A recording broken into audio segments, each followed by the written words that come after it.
We're going to move things on ever so slightly to a nation who are looking a little bit better than we are. I'm delighted to say. Things are cyclical. Mr. Henry Winter joins us on the line. Henry, thanks for taking a little bit of time out.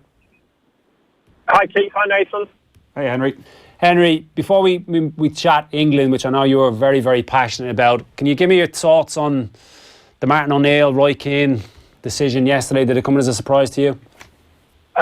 Well, first and foremost, a tournament isn't great without your fantastic fans. I mean, I go to loads of tournaments, and when your fans are there, they're absolutely brilliant. They add to the occasion.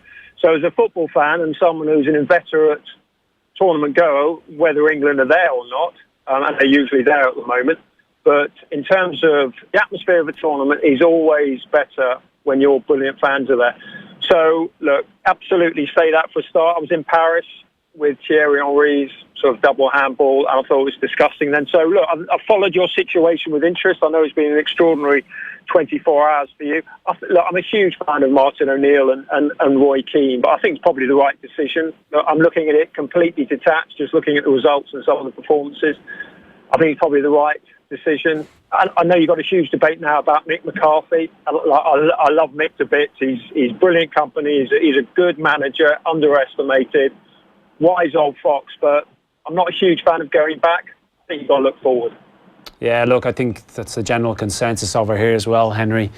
Moving towards your nation, which is absolutely flying at the moment, and you've covered for a long, long time with huge passion.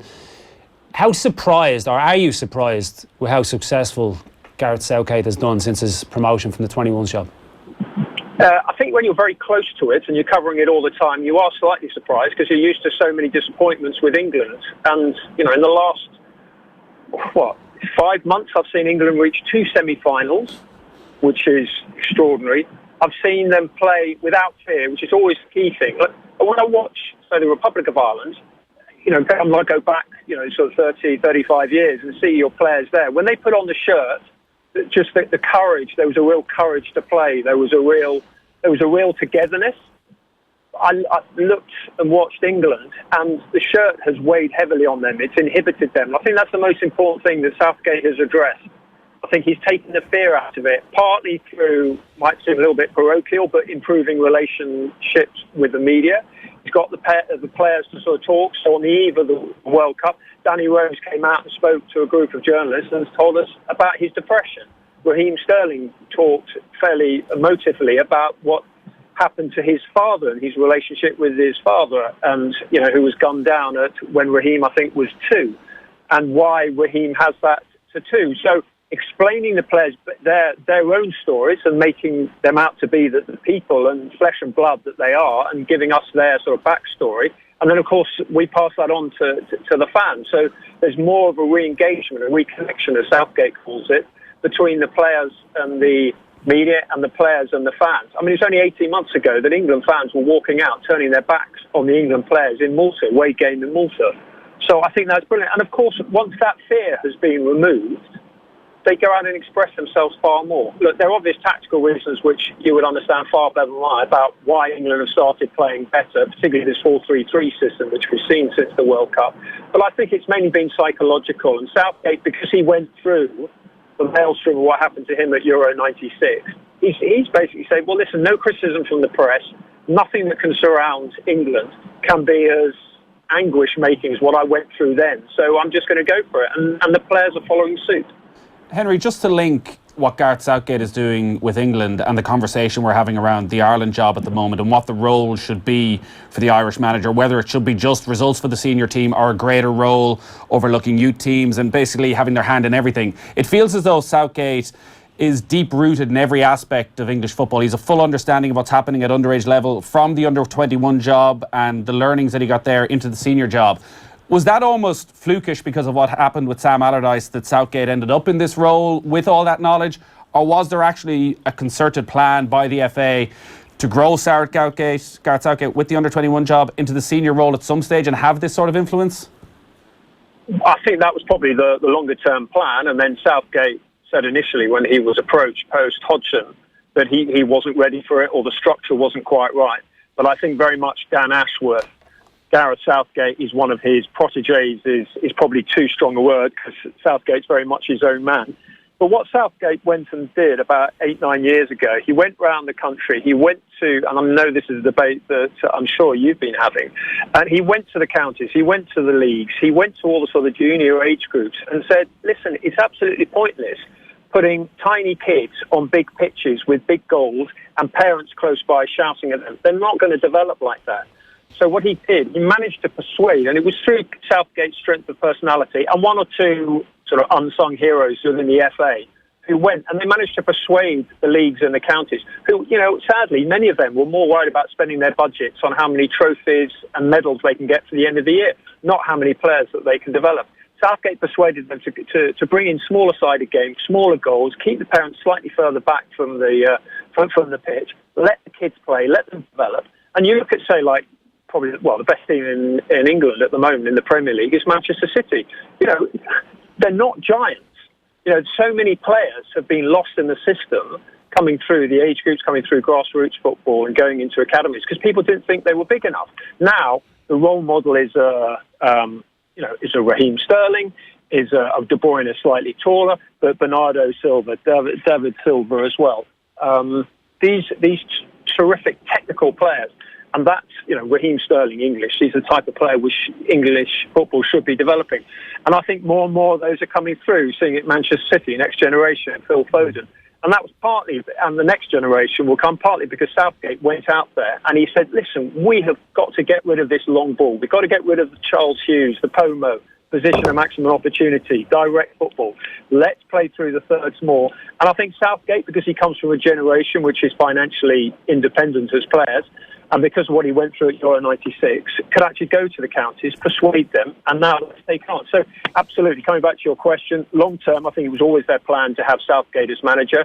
He spent a lot of time working with these kids in junior age groups, not just with the under-21s, which obviously which must be admitted a very unsuccessful tournament, but also he looked to the under-16s. And when you go to St George's Park now, you bump into players, and Raheem Sterling's just been playing FIFA with the under-17s.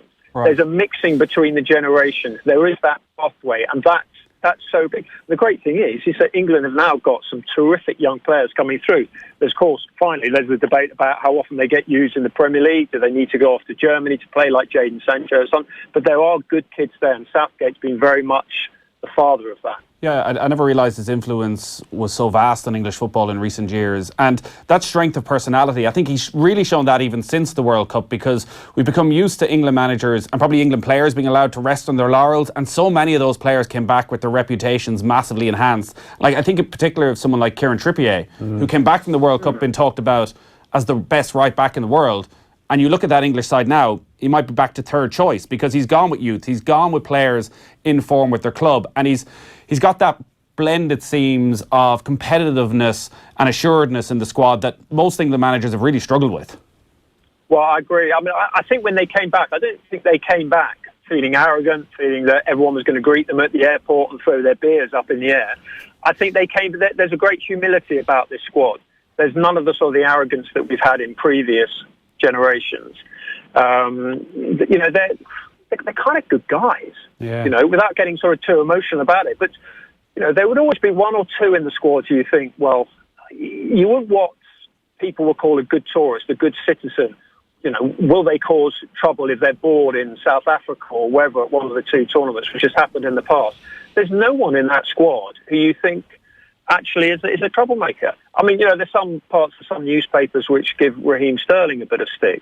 But actually, when you get talking to him, he's just a nice, down-to-earth guy who just wants to play football, who's, obviously he's making money, so he looks after people in his life, buys his mother a house, and that's absolutely brilliant. And it does make me laugh that he gets a little bit of criticism from some former English players about going and spending money on a house, when some of these players haven't spent their money wisely and are now sort of having to, do other things and are complaining about the modern generation. Whereas Raheem Sterling, actually, I think he's a fantastic role model and is a type of, for me, I think he's England's most important player, probably along with Pickford and Kane, those three. So, but there is, coming back to your point, there's a humility about these kids. They come back, there's no arrogance to them. I had a long chat with Fabian Delph at the World Cup when he was talking about, actually, let's see if we can just try and change the nation in terms of make it a more a unified place at the debate, which was quite a surprise with England, was actually about Brexit. You wouldn't have had a conversation about Brexit with previous English generations, but actually they've all got a view. They all want to talk about it. They're all concerned about it. They want the England team, well, actually, they want England to reflect the national team, which is young, ambitious, diverse, inclusive, and I think that is great. Anyway, I said to Fabian Delph at the end of it, I said, look, this is absolutely brilliant, but will the players still be as open to the media and as accessible to the fans after the tournament? We said, yeah, look, we're not going to get arrogant. We haven't won anything yet. We know we're not as good as, say, France. So, I'm no Kylian Mbappe. And I think there is that element to them. And the one other thing I would say, which has really changed and has really helped, social media. Everyone sort of looks at the negatives of social media and the abuse that people get, and it is despicable, the trolling, and Facebook and Twitter needs to do more. But it's also opened up a passage for players like Chris Smalling today. I know he's not in the England squad anymore, but he's doing some brilliant things with a homeless charity in Manchester, and he just tweeted about that, not to make himself look better, but actually to help the charity. And everyone's been saying, oh, that's a different side to Chris Smalling. So I think there has been this reconnection by mainstream media like myself and also through social media. Yeah, Henry, look, I've thoroughly enjoyed watching the evolution of this side under Gareth Southgate. I can only see it continuing with the young players that he's blooding through, and it's going to be a good watch. Thanks for taking the call, Henry. My pleasure. Good luck, guys. Thanks, Henry.